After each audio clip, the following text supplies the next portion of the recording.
Hello guys, Zennosh here and welcome to Exos Heroes Holy Dragon Grounds Guide. With this Season 5 update, we have got a lot of massive new changes on Holy Dragon Grounds. Previously, it used to be just a one-time thing per day, but now it is an endless grind as long as you have a lot of Levistones. For this status, Holy Dragon Grounds is a content from where you can grind a lot of amazing equipment that you can equip on your heroes to boost their combat power, their stats, and definitely their overall performance in the battlefield. And next thing that you can grind in this content is definitely going to be the various parts of Bone Dragon, like Corroded Wing of Bone Dragon, that you can use in the airship forts to craft a lot of amazing equipment of your choice. Next is going to be the Jewel of Bone Dragon and the Essence of Bone Dragon that are required in order to enhance the options of the equipment. Alright? So good luck with the grinds. And that said, Holy Dragon Grounds has recently been divided into 3 types of dungeons. The first is going to Fire Bone Dragon Dungeon, the next is Nature Bone Dragon Dungeon, and the final is going to be the Deep Sea Bone Dragon Dungeon. Fire Bone Dragon Dungeon is going to be a fire elemental type, and definitely it is highly advised to use the units of the Frost element type to get the superior type advantage against the Fire Bone Dragon. Alright, the next is going to be the Nature Bone Dragon Dungeon. That is definitely going to have the nature element, and it is highly advised to use the heroes of fire elemental type to get that type advantage against that dragon, so that you can have higher chance of dealing critical damage to the bone dragon, and definitely you will take even lesser damage as well at the same time. Alright, so it's definitely going to be a lot more advantage. But if you are on the elemental disadvantage against the bone dragon, trust me guys, you are going to die pretty quickly. So be careful about that one. And finally, we have got the Deep Sea Bone Dragon right over here that is going to be a frost element. Alright, so it is highly advised to use the heroes of machine element in order to have the higher superiority advantage, the elemental advantage against this dragon, so that you can deal higher damage, higher chance of dealing the critical damage to that particular bone dragon. And now that said, Fire Bone Dragon, it's actually going to be open up on Monday, Thursday, Sunday, and the Nature Bone Dragon is going to be open up on Tuesday, Friday, and Sunday. And finally, the Deep Sea Bone Dragon is going to be open up on Wednesday, Saturday, and Sunday. So that means like on Sunday, all the dungeons will be made available to you guys. And if you really do want to grind on the dungeon that is not available today, then you can just click on it and use 100 cess in order to unlock that particular dungeon, which I think is pretty amazing quality of life feature out here. Anyways, that said, a particular dungeon is going to have a total of 5 grades of battle. Higher the grade, higher the difficulty. Alright, and definitely higher the grade, more the rewards that you can actually earn from it. Okay, so it is definitely highly advised to grind in the highest possible grade as much as possible, so that you can get a lot of higher quality equipment drops and a lot of the parts of Bone Dragon as well at the same time, so that you can craft a lot of equipments out there in the airship force. Okay, so yeah, there we go guys. And that's it. Definitely the next topic is, what is the team that is going to be so good against the Bone Dragon? Okay, so I'm here for the team suggestion. Let's get this started. What's the best team? Okay, so well, we have got a total of 10 units that we can take into the battlefield. Alright, and it is highly advised to take at least 2 defensive units, 2 attack type units, 2 chaos type units, and 2 support type units. And the rest of the 2, it really depends upon you guys. Alright, why? Because the Bone Dragon is going to equip a total of 4 types of Guardian Stone, depending upon the position type: the attack type, the chaos type, the support type, and finally the defensive type. Alright, so you have to be careful about that one. If you can really break down, if you really can inflict that break status effect on the Bone Dragon, you will be able to deal amplified damage on the Bone Dragon, and that is definitely going to make it much easier for you guys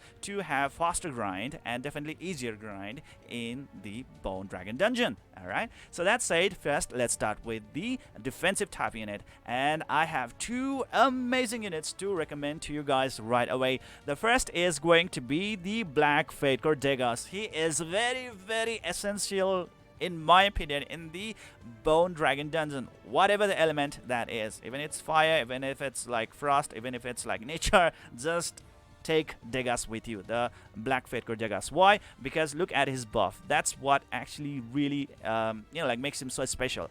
grants a barrier equal to 26% of own defense to all allies at the start of battle. That means like as long as your Black Faker Degas has very high defensive stats, then well, guess what guys, he is going to provide that powerful barrier to all the allies in the team at the very start of the battle, so that like you guys will take minimal damage from the Bone Dragon and have a lot more sustainability or a lot more survival rate against the Bone Dragon, because lately guys we have got a lot of mana issues, okay?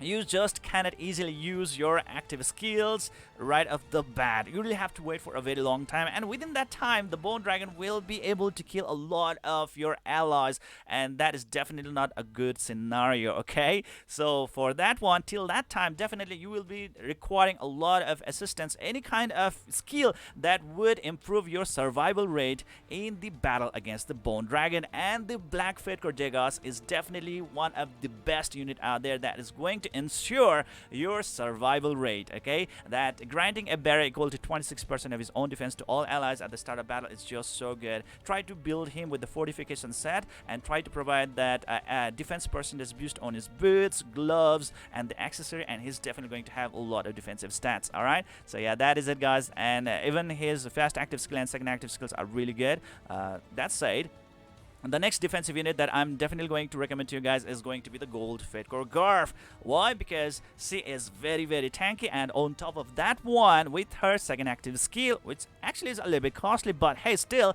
it grants a very strong barrier to all the allies in the team. And once it's costed, my god, the Bone Dragon will have so much hard time to take you guys down, and after that one it's gonna be an easy battle, okay? So yes, there we go guys, this particular skill is very essential indeed if you really want to fight against the Bone Dragon. The barriers are very meta type stuff, and she can also really tank a lot of damage incoming from the dragon as well, at the same time as her health is really superb. With her passive skill as well, she actually boosts her own health, and higher the health she has, more the stronger barrier that she's going to be providing to the allies. And try to build her around the vitality set and try to have that HP percentage boost on her boots, gloves, and the accessories, okay? So that is it guys, that's the key to success. And look at this, the HP of my Garf is right now 127,432 points. That's a lot, isn't it? Right? So yeah, that is it. And now that said, we have got already two defensive units, or let's say the tank units, and now let's try to focus on the DPS unit. So we have got two types of DPS unit in this game, right? The first one is going to be the attack type, and the second one is going to be the chaos type. So we have to use both of them, okay? To chaos type, we can actually go for like any type, whichever the DPS unit is the best that you have in your list, and definitely the one that with the elemental superior advantage, try to go for that one. But we have got some certain DPS unit that could be actually a lot more helpful, like Faker Morris right over here, who can actually boost the attack of the allies by up to 11%. That is so good, okay? Meaning like you will be able to deal even more damage to the Bone Dragon. Any kind of hero unit that can boost the overall attack stat of your entire team is definitely welcome. All right, and another unit that actually really pops out on my mind is going to be Bernadette. Yes, Bernadette now is so amazing. First of all, she always attack with the type advantage, so definitely whatever the Bone Dragon dungeon, you are always going to be really good with her around with that type advantage. And with her fast active skill, it randomly destroys one Guardian Stone from the target, which is definitely so helpful in the fight against the Bone Dragon. Alright, faster you can break the Bone Dragon, more the damage that you will be able to deal to the dragon right away, making your battle duration a lot more short, okay? And guess what guys, it only requires 1 mana, and that's why Bernadette is definitely so amazing unit to be used in the Holy Dragon Ground.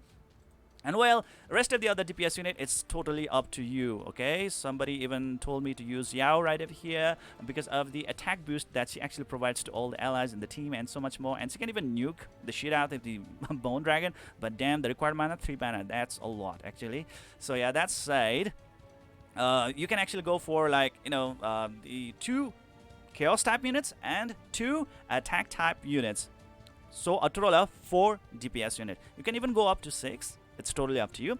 And now finally, let's talk about the utility support units. Alright, the one with the plus sign right over here. And definitely healers are very essential in this game right now, especially for the Holy Dragon Grounds. Why? Because not only that they provide really good health recovery or healing effect to all the allies in the team. They also do provide that precious barrier. Precious barrier to all the allies in the team as well. And with that, definitely you are looking forward for a lot of sustenance in the battlefield. They really can turn the tides around with that amazing heal. But for now, my god, the healing skills really do come very slow, very later on in the battle. Why? Because of the high mana cost, and the developers are really trying to fix this issue right away. Let's see when they are going to be done with this, but for now we really have a lot of mana issues. All right, so yeah, that is it, guys. Until then, definitely this is the reason why Black Fate or Degos is very, very essential indeed in order to just secure the sustenance of your team early on in the game. All right, that's it. The next is going to be the Gold Faker April. I would say she's one of the amazing or best healer in the game out there. Not only that, she can heal the allies, provide barrier to the allies, but also at the same time she can boost the attack speed of all the allies, so that she can improve the effectivity of the team entirely as well. At the same time, higher attack speed is really needed in every content or in any aspect of the game out there. It's always good to have around. So yeah, there we go, guys. So those are the two support type units. So there we go. Try to have the 2 units of attack, 2 units of support, 2 units of defense, and 2 units of chaos type at least. And the rest of the 2, it totally depends upon you. You can actually go with the 2 extra support units so that you can have higher sustenance in the battlefield. You can actually go with the 2 extra DPS unit like attack and the chaos type unit, so that you can actually deal even more damage to the dragon. So yeah, that is it, guys. There we go. Just play with your numbers, okay? And I've already mentioned you guys some of the few specific heroes that are totally desirable for the Holy Dragon Grounds, and that is definitely going to be the Black Fate or Degos. We have got the Bernadette that can break the Guardian Stone of the dragon, and especially with that type advantage, it's really amazing unit indeed. We have got the Black Fate Morris and the Blue Fate Yao to provide that attack boost to all the allies in the team, and so on and on. And the rest of the units right over here, try to use the best possible nukers, yes, because the Holy Dragon Ground is just a single target. So if you are using the Gold Fate Kashmir as your nuker, if you are using other nukers right over here, like Dorka can actually also nuke a single target as well. Or even the Black Fate Morris is also really good single target nuker, okay? So if you use those kind of nukers, definitely you are going to be a really you are going to have a lot of advantage. And our Black Fate Baraka right over here as well is also really good nuker as well, okay? So yeah, there we go, and that's all there is to it, okay? So this is how you are supposed to form a team to beat the Bone Dragon as much as possible, to get the highest possible points, so that like you can net out a lot of amazing drops from that dragon, okay? We have got like reward information right over here if you want to check it out. Look at this amazing stuff right over here. So these are the rewards that are going to be dropping. And well, let's look into the grade 5 right over here. Let's try to stimulate a battle. And well, for every battle you will be requiring 100 Levistone. Okay, for the grade 5, for the grade 4 that's 80, grade 3 that's 60, grade 2 that's just 40, and for the grade 1 that's just 20 Levistones. So for the grade 5, let's get this started, okay? So for the grade 5, guys, we have to deal 1 million damage, if I'm not wrong, yes, 1 million damage to the Bone Dragon to finish it off, so that we can call it a complete victory. For the grade 4, 800,000 damage, grade 3, that's 600,000 damage, and grade 2, that's going to be 400,000 damage, and finally for the grade 1, that's only going to be 200,000 damage, okay? So there we go, guys. So grade 5 is definitely going to be a very long grind indeed, and let's do this, okay? Well, I'm not actually going to do the entire battle, just going to show you guys like how things are actually going to work out. And yes, we have got some really good artifacts as well that I nearly kind of forgot to mention. We have got the bullet artifact that you can totally provide for your defensive type units, that actually does provide a very good barrier to all the allies, and that can definitely stack as well in my opinion. Look at that. This is the barrier that we really want, okay? So boom, that's what we really are looking forward to. And guess what, guys? The battle against the Bone Dragon is totally automated. We have got no thing whatsoever to do right over here. It's a total automatic battle. Even if we want to manual it, yeah, there is no way that we can manual this battle right over here, okay? And the first 100,000 damage is so easy to do. Later on, the dragon will start to become even more tankier and tankier, and it's gonna be like quite hard to actually deal even more damage to the dragon. So it's gonna be a very long grind indeed. And the developers have been thinking about to actually make a short and quick battle feature for the Holy Dragon Grounds. Let's see when they are actually gonna be coming up with that. And always try to make sure that your characters can deal like critical damage, they have really high attack stats, and so on and on, so that you can actually finish up your battle as soon as possible. Alright, and so far, well guys, I have got no issues at all in defeating this stupid dragon right over here to get that 1 million points. Alright, and that is theirs to it. Alright, here we go. Alright, so we have got like a lot of like artifacts that I really have to suggest to you guys. Anyways, this thing will actually keep on going on. Like, it's just a very boring battle, okay? Just don't want to get you to the end of it. Sorry about that. It's just so boring, man. Can't really do anything at all manually, okay? So, well, looking into the team right over here, I think we can even see the artifacts that we can equip on our units, right? Like, let's say for the Black Fate Core Degas right over here, you can see this Republic Defender Nickel right over here. It really does provide that barrier equal to 15% of own maximum health to an ally with the highest attack at the start of battle. Can be a really great help in order to provide that sustenance for your main DPS unit, right? And the next one right over here with the Garf, I have given her this Iron Bullet Gunner Big Run, okay? This is actually gonna provide that barrier equal to 7% of own health to all the allies at the start of battle, which is so freaking massive, provided that she has a lot of HP, right? This is definitely going to be working like a magic, okay, to provide that extra sustenance that what we need. All right, and we have got other artifacts, defensive artifacts that actually do provide that share health effect as well, and that is also going to be a really great help in order to provide a lot more sustenance to your team. So there we go, guys. Those are the artifacts that I really do recommend you guys using in the Holy Dragon Grounds. And that's it. That is it for today. If you guys have any other extra questions, let me know down in the comment section below. I would really love to have a really good discussion and conversation with you guys. If there were some points, key points that I actually kind of forgot to mention in this video, please do let me know in the comment section below. Let the community know. We have to grow together, right? And that's it. Please don't forget to hit that like and subscribe button right away. It would be a really great help to me. And see you guys in the next video.